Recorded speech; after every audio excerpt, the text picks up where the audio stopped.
জল, কল, রাস্তা, আলো, মস্তান, গুন্ডা, হ্যাঁ, মদ, সাট্টা, হ্যাঁ, এই তারপর হচ্ছে নেতাদের লক্ষ্মী ভান্ডার, নেতাদের লক্ষ্মী ভান্ডার। বলছি তাহলে কি বরানগরে এবার পরিবর্তন হবে? একদম হবে।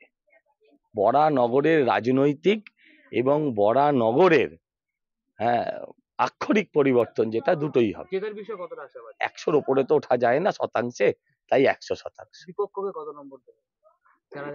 আমি কাউকে নম্বর দিয়ে বড় ছোট, হ্যাঁ, বা গ্রাহ্য অগ্রাহ্য এগুলো কোনোটাই করতে চাই না।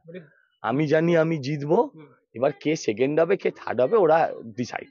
গোষ্ঠী তো ওদের আছে আমি জানি, হ্যাঁ, তৃণমূলের পিসি ভাইপোর লড়াই হচ্ছে, কখনো কখনো নব্য আদির লড়াই হচ্ছে, গোষ্ঠীকন্দল ওদের আছে না। আমাদের ইস্যু নিয়ে ভোট হয় না, আমাদের উন্নয়নে ভোট হয়।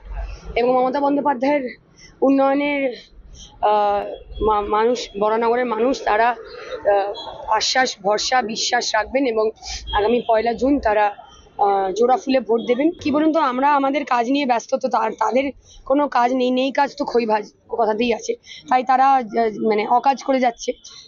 মানে কি বলবো, আমরা উন্নয়ন নিয়ে ঘরে ঘরে যাচ্ছি আর তারা আমাদের পোস্টার ছিঁড়ে সময় কাটাচ্ছে। মানুষ এর বিচার করবে, আমরা কে বিচার করবে? আমরা কিছু না, মানুষ বিচার করে। শান্তিকা বন্দ্যোপাধ্যায় ছুটছে, কর্মীদের কি সারা বাহার আছে? শরীর থাকলেই খারাপ হবে, কিছু করার নেই, কিন্তু সেই নিয়েই চলতে হবে। এই সময়টা তো আমি আর ফেরত পাবো না। শরীর নয় আবার 2 দিন পর রেস্ট করে ঠিক হয়ে যাবে, কিন্তু এই সময়টা আমার ফেরত আসবে না। তাই ওরা সকলে মিলে আমাকে এনার্জি দিচ্ছে এবং একটু ডাউন যখন হয়ে যাচ্ছি তখন ওরা আবার আমাকে উজ্জীবিত করছে, আবার এনার্জি নিয়ে আমরা ঘরে ঘরে যাচ্ছি।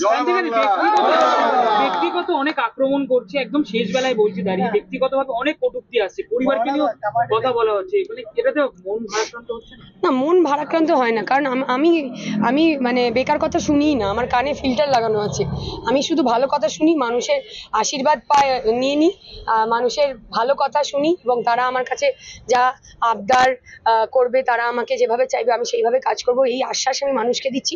তারা কি বলছে না বলছে আমি এর জবাবই দিতে চাই না। মানুষের জবাব দেবে, বরানগরের মানুষ ভোট বাক্সের মাধ্যমে এর জবাব দেবে, আমি জবাব দেব। অবশ্যই আমি আমার কাজ করেছি গত 2 মাস ধরে, পুরো দিন, প্রত্যেক দিন আমি পুরো দিন, রাত 10টা 11টা অবধি আমি পরিশ্রম করেছি, মানুষের ঘরে ঘরে গেছি এবং পরিশ্রমের কোনো বিকল্প হয় না। এটা মানুষেও মানে এই জিনিসই সবাই বিশ্বাস করি আমরা, এবং আমার বিশ্বাস যে 1 তারিখ এর ফল আমি অবশ্যই পাবো। এবং বিপক্ষকে কিভাবে দেখ, সজল ঘোষ কত নম্বর দেবেন? যদি আমি নেগেটিভ জিনিস দেখতেই পাই না, আমি শুধু উন্নয়ন দেখি, মমতা ব্যানার্জিকে দেখি, তৃণমূল কংগ্রেস, জোড়া ফুল, ব্যাস। নেত্রীকে নিয়ে তো হেঁটেছিলেন এবং সেখানে বাচ্চাদেরকেও দেখা গেছে আপনি কোলে নিয়ে হেঁটেছিলেন, সেই জায়গায় দাঁড়িয়ে কি একটা বাড়তি সিম্প্যাথি সায়ন্তিকা বন্দ্যোপাধ্যায়ের প্রতি পড়বে? কারণ তাপস রায় চলে গিয়েছে, সেখানে আপনি দাঁড়িয়েছেন এবং সজল ঘোষ যেটা বারবার করে বলছে, আমাকে 2 বছরের জন্য নির্বাচিত করুন, বলছে না যে আমাকে সারা লাইফ টাইমের জন্য করুন বা আমাকেই প্রার্থী করুন, 2 বছরের জন্য সময় চাইছে। সেখানে আপনি কিভাবে দেখছেন? আমি প্রথমত তো বলবো যে আমরা নেত্রীকে নিয়ে না, নেত্রী আমাদের সকলকে নিয়ে হেঁটেছেন এবং বরানগরের এনার্জি মমতা ব্যানার্জি অবশ্যই, এবং আমাদের কর্মীদের উজ্জীবিত করে দিয়ে গেছেন। আর আরেকটা বিষয়, আমি কে কি বলেছে তার মধ্যে আমি যেতে চাই না।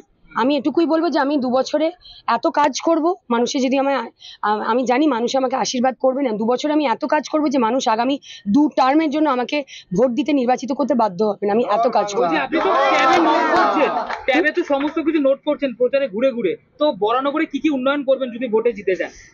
না, আমি মানুষের বিধায়ক হতে চাই, আমি নিজের মতো করে বলবো না। আর আমি আমার ইশতেহার ইতিমধ্যেই প্রকাশ করেছি, তার মধ্যে অনেক কিছু লেখা আছে যেগুলো আমি চাই করতে।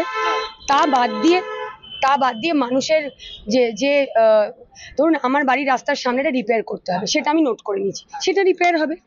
এটা তো মানে নতুন করে আলাদা করে আমি কিছু নতুন কিছু করছি না। বরানগরে একটা রাস্তা হয়েছে অলরেডি, সেটা গাড়ি ঘোড়া চলছে, সেটা রিপেয়ার ওয়ার্ক দরকার, আমরা করব। কিছু কিছু জায়গায় জল এখনো এসে ঠিকভাবে ফোর্সটা পড়ছে না জলের, সেই জায়গাতে আমরা ইনফ্রাস্ট্রাকচারটা আরো বেটার করার চেষ্টা করবো, পাইপলাইনের কাজ করে। তো এরম ভাবে মানুষ যেমন চাইবেন আমরা তেমন ভাবে কাজ করব। মানুষের জন্যেই আমরা আজকে এই জায়গায় পৌঁছেছি এবং আগামী দিনেও তারা জনপ্রতিনিধি বানাবেন। তাই মানুষের ডিসিশনই শিরোধার্য।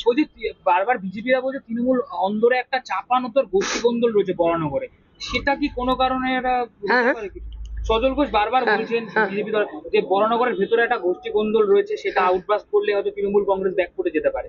সেটা কি কখনো চোখে পড়ছে আপনার এখনো পর্যন্ত? না, আমরা চোখে ভুলভাল জিনিস তো দেখি না, আমরা চোখে উন্নয়ন দেখতে পাই। এবং তিনি তার কথার উত্তর মানে আমি কি করে দেবো বলুন? তার কথার পরিপ্রেক্ষিতে আপনাকে তার থেকে জবাব নিতে হবে। আমি এটুকুই বলবো, আগামী দিন